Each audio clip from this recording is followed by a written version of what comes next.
That brings us all the way up to the new album, Late Night Walking from 2023. Before we dive into that, I have some kind words from Reed Oh boy. Shimozawa. Hopefully, I pronounced that correctly, who's been playing bass with Wide Mouth Mason. This is what Reed says. He says, Shaun is one of the most gifted individuals I've met, played with, or even seen. He's the most humbling guitarist and singer, but somehow he makes you want to dig in and play more. So that's from Reed.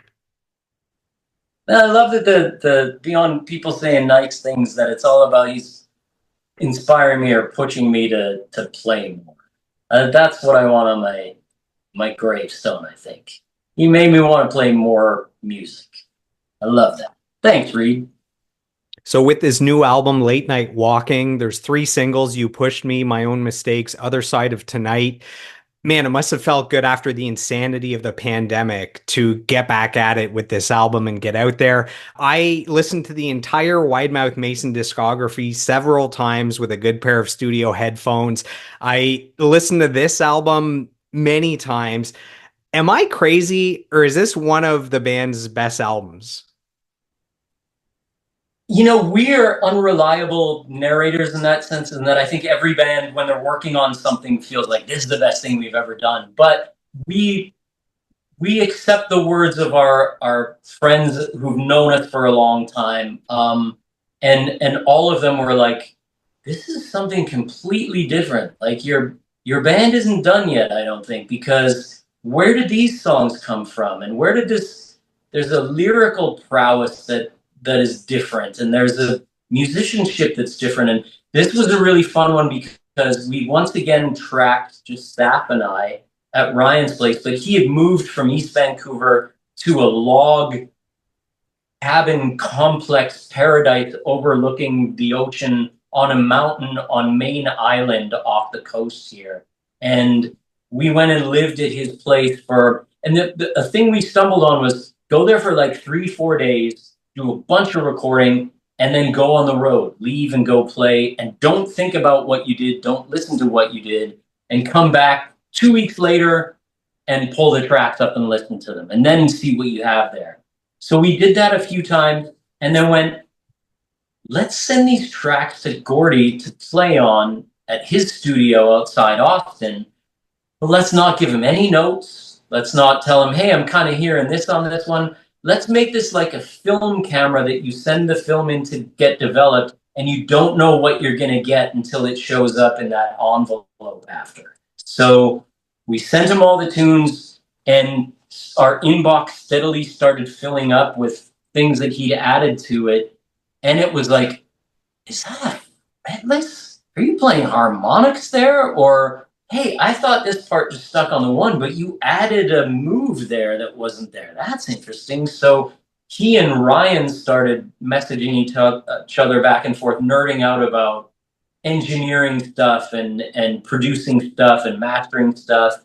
And we were just delighted with what he sent back. And he was going, this is the best record you've ever made. I've known you since your first record. Actually, the first thing he said to me after playing on the songs was, you're okay, right? Like, I listened to the lyrics as I was running these songs down, and you're doing all right, right? And I was like, I'm really good. I'm in a really good place. Some of the songs were actually old ones that I played when I was solo touring acoustically in between mates and stuff that had staff beats applied to them and came back around. And I think some of the beauty of work on a record for a bit and then leave and then come back is you can kind of go, which of these 4 or 5 ideas are kind of the cornerstone of what we're doing? Maybe 3 or 4 other ones now don't fit now that we've listened to them with fresh ears. Now, if we're going to make a record around these, we need a weirder one than this one. We need a faster one than this fast one. We need a slower one than the slow one. And we need something totally different. And so we were able to write and work toward it that way. And then, yeah, send the pieces to Gordy to play bass on. And Reed Shimozawa, who people might know from his band Zucker Baby, or they might have seen him playing with Kyle McKierney or a bunch of different people as a guitar player. Ryan Ryan Dahl actually suggested him to us as a bassist when we had a gig that Gordy couldn't do, Darren Paris couldn't do, no one was available, and he was like, well, Reed's actually probably a pretty good bass player, and we met him, and he's become a huge part of our band.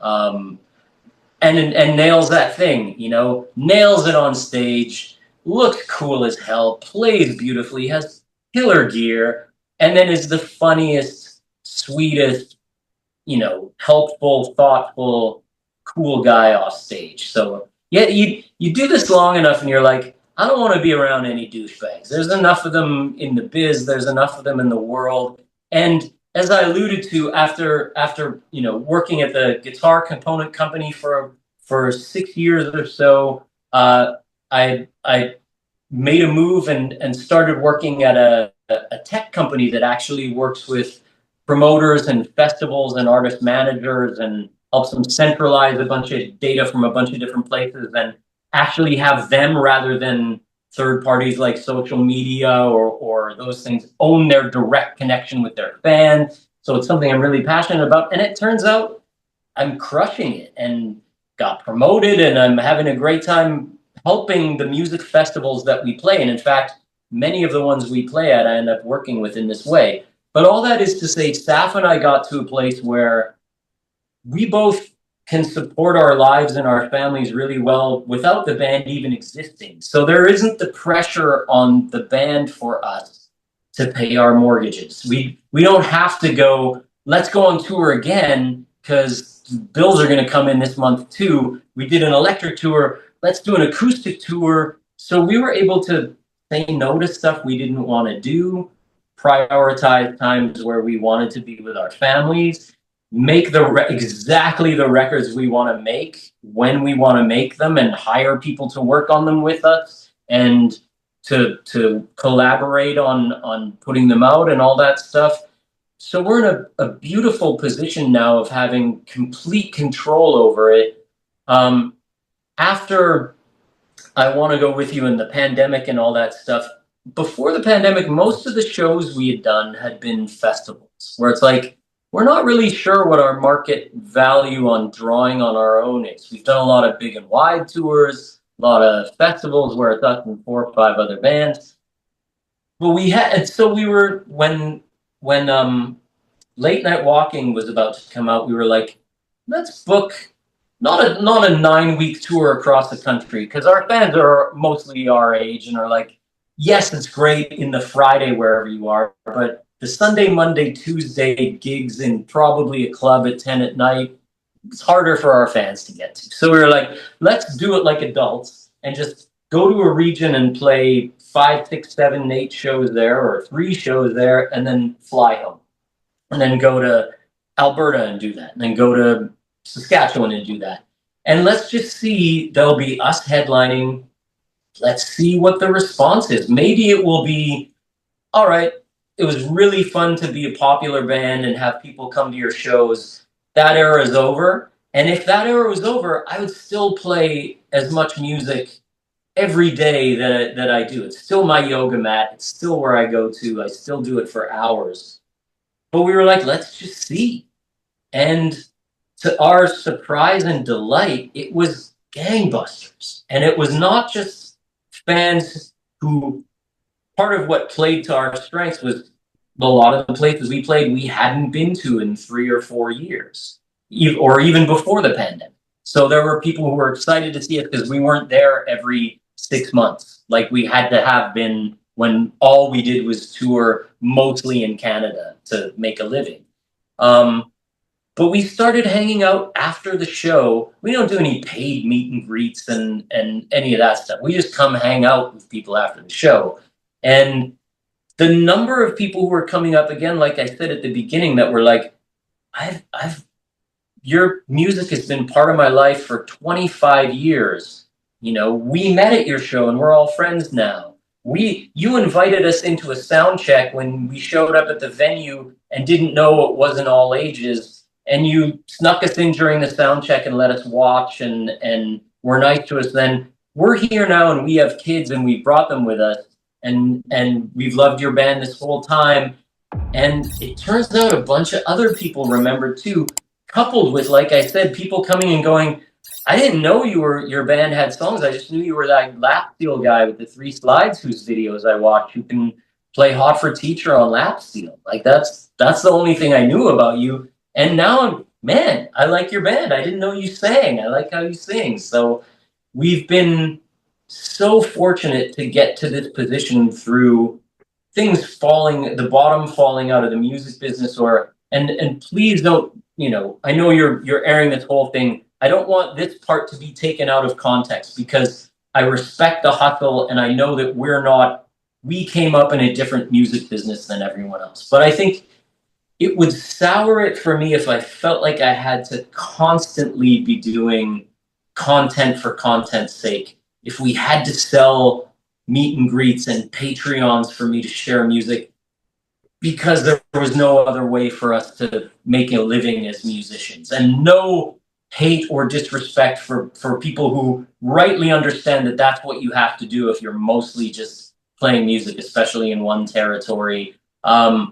That part of it, I love that we've progressed to a point that we have other gigs that fill that in for us, and we can say yes or no to things, and we meet people because we love to meet them and share the history that we have together, or to meet new people who are there for the first time. And Staff is the first one to tell you that he would be the first for things to become normal. This fucking arena isn't as nice as last night's arena. This nice hotel isn't as nice as yesterday's hotel. Oh, there are only this many people here tonight. And even he, after getting to do this again after the pandemic and then riding whatever wave it is we're currently riding, where we're mostly under the radar to the general public, but for our band and our fans and our shows, it's doing really well. We're just so thankful every day, so grateful that people listen to us and that are excited for us to be diverse and try new things and take big swings, and will come sing along with my old self at the top of their lungs. But on that tour that we did, the first one back, partly because of the mechanics of when I play on lap steel, I don't like to sit down with it live because it brings the energy down. And also, in order to play in tune, I kind of have to move my body in relation to where my hands are, where the guitar is. So sitting, I can't do that as well. Where when the guitar is up on a stand, then I can move around it and do different stuff, and the energy level is up. So because of we'll set the stand up for the songs from I Want to Go With You and Late Night Walking, and we've started doing some older songs on lap steel too, like The Game and Preacher Man song and stuff. And then I'll switch to my Nighthawk or whatever for the set where we'll throw in Smile and My Old Self and those things. Then we went, well, maybe it makes sense just to do all those ones on the lap steel all at once. And then I thought back to a thing that Gordy talked about when the scene came out, when he was like, I bet none of these bands have the balls to play the hit first. Like, everyone saves the hit for the encore or nobody leaves. He's like, plant a flag in the ground and go, here it is first. I'm so confident in what else we have to show you that let's see how many of you leave once we start playing the second song. We made a call on that first night to go, let's play all the stuff from Late Night Walking and I Want to Go With You first. So it'd be like 8 new songs to begin the set. And then switch to Smile and Why and all those other ones. And thought it just works operationally to just set up the stand and then move the stand and then play after that. And the set list had a really good flow to it. And the first night that we did it was like, and the first night that we played at the Aeolian Hall in London, we were like, okay, we could either add 1 or 2 of the new songs to the set list, or we could add like 5 of them and just play them all for the first time in front of an audience tonight. Yeah, we got the balls for that. Let's go. So we did that, and the response was amazing. And then when we switched to the songs people knew, it went up a level, and then so we did that for the entire tour. And it was again a way of, we're gonna play a bunch of the songs if you know our band. but we're going to show you what we've been up to since that you might not have heard because there aren't those much musics, those weekly magazines, those local reps who have relationships. You might not even know that we've put out any records since Rained Out Parade. And that's cool. The algorithm didn't serve it to you. Maybe life gets in the way, you don't know about certain bands or you didn't dig some of those works. But here's where we're at now. And the response to it was amazing. And people singing along with songs that they were hearing for the first time. By the second time the chorus came around, they're like, I hit every red light. It's like, this goes back to those things we felt in those little bars in Yellowknife and stuff. When you play a song and you go, all of a sudden, everyone started looking at the stage and all their heads started doing this. What just happened? Let's make sure we can recreate those moments. And so we're so grateful that that's been happening on these most recent tours, that our audience is with us, whether it's just us playing or we're on a festival. And we have a really great mix of festival gigs this summer, which are always fun because you're like, it's us and Crash Test Dummies, or us and Big Sugar, or us and 5440, or Philip Stace, or whoever it is.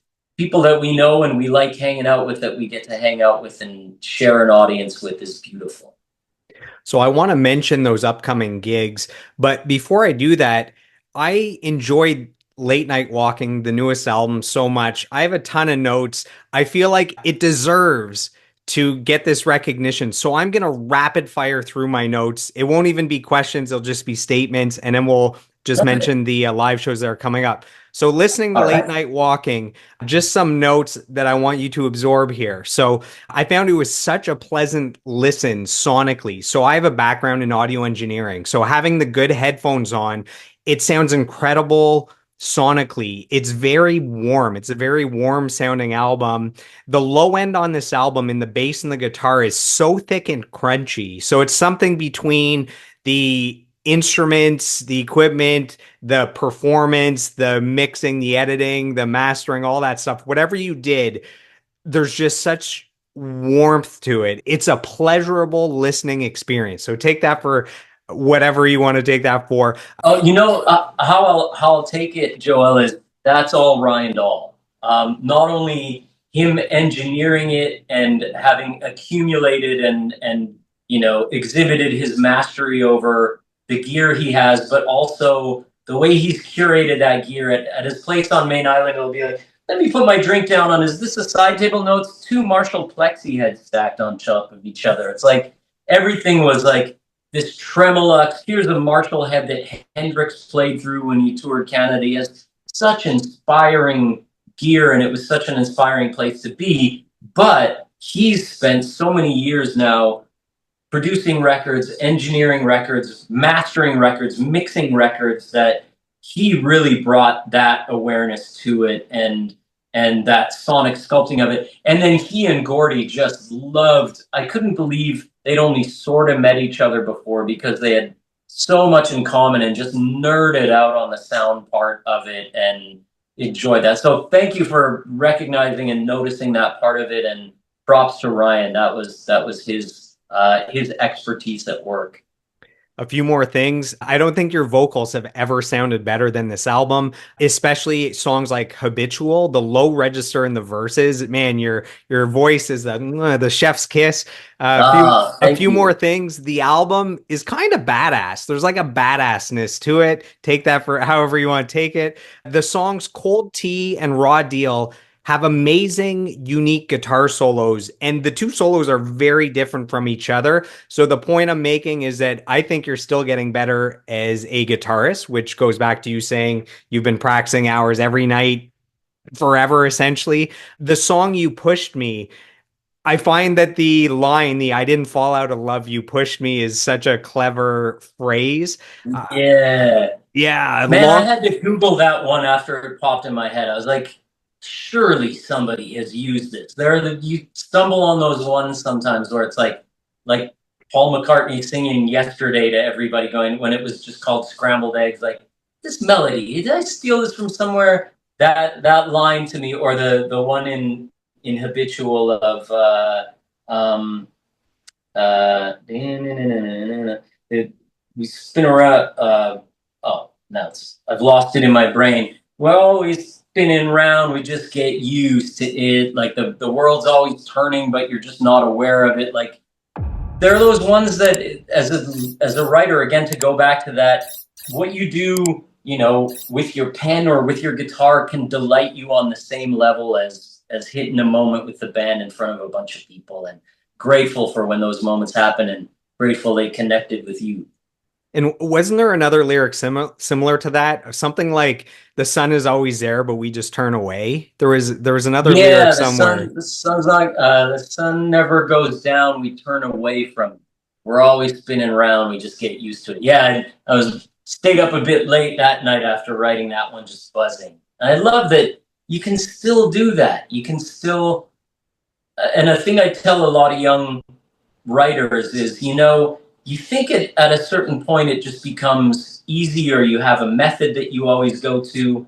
And I've read enough and seen enough and experienced enough to know that John Lennon and you were as terrified of the blank page and had no idea what they were going to put on it. And you just start, just jump and find a place to land, and let your music collection guide you to what's a good thing to do or not a good thing to do.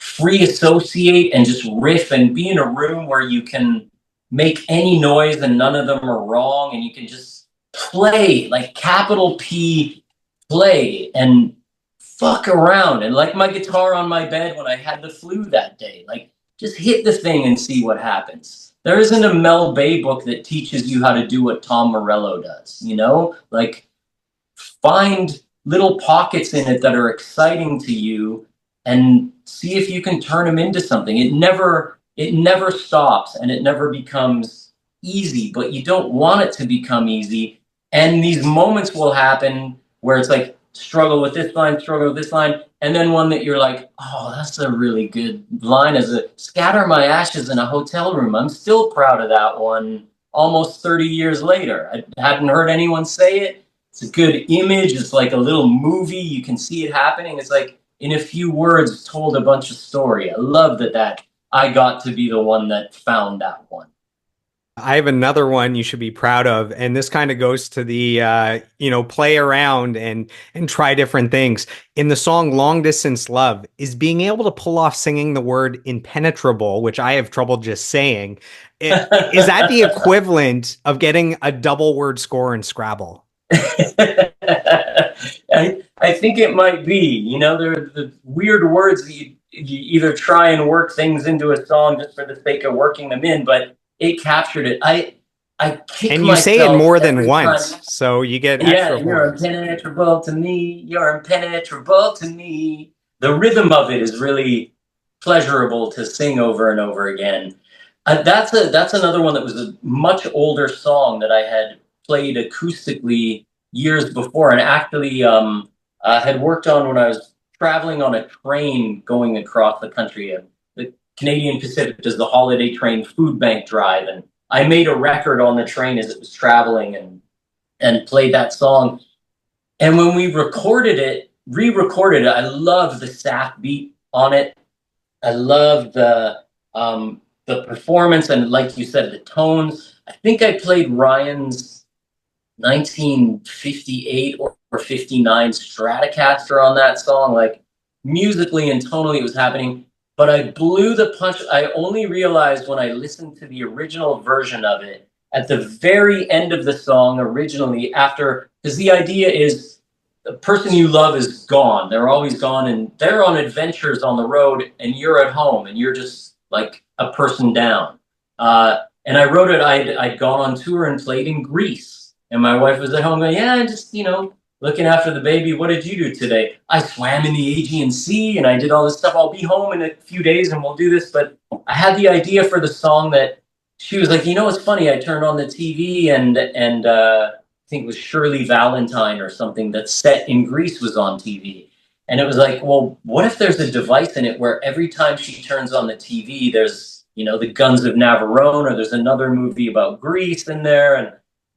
And so because it was Greece and talking about that, and the song is about when this person is away, when they get back in the room for the first little while, you know you love each other, you know you're close, but you've been apart, so it's kind of like a long distance love, and it takes a while to. Anyone who's been on the road for a long time will tell you the first week you're like speaking completely in Big Lebowski and snatch quotes, inside jokes that nobody else gets. You write around like a pen, you're ready to go, and everyone else is falling asleep. So at the end of it, on the original version of the song, I sang, "Are we ancient history? Are we ancient history?" And I forgot that line when we recorded it on the record and sang "You're Impenetrable to Me" again. And to me, the "Are we ancient history" is like the summing up of that song. So if I had one thing to do over, I would sing that line, which I do sing live when we play it now every night. So the I've let it go, and I'm not going to try and insert it on the record. But there are some times where you get that line, and then other times where you're like, "Oh man, I should have said this." Or I like there's versions of Dylan playing "Tangled Up in Blue" where he has the theatrical cake makeup on his face with the hat on the maybe Rolling Thunder tour, and he's constantly changing the words or the his and hers and the time of it. And it's kind of like songs aren't ever done if you decide that they aren't, and you can always have another idea. I love how Jason Isbell sometimes in the song Speed Trap Town will sing it when someone else's mama causes heart attack versus when someone who wasn't mama causes heart attack. I love when songwriters take like, "Ooh, I had another idea for that one, and I'm going to throw it in the live version." So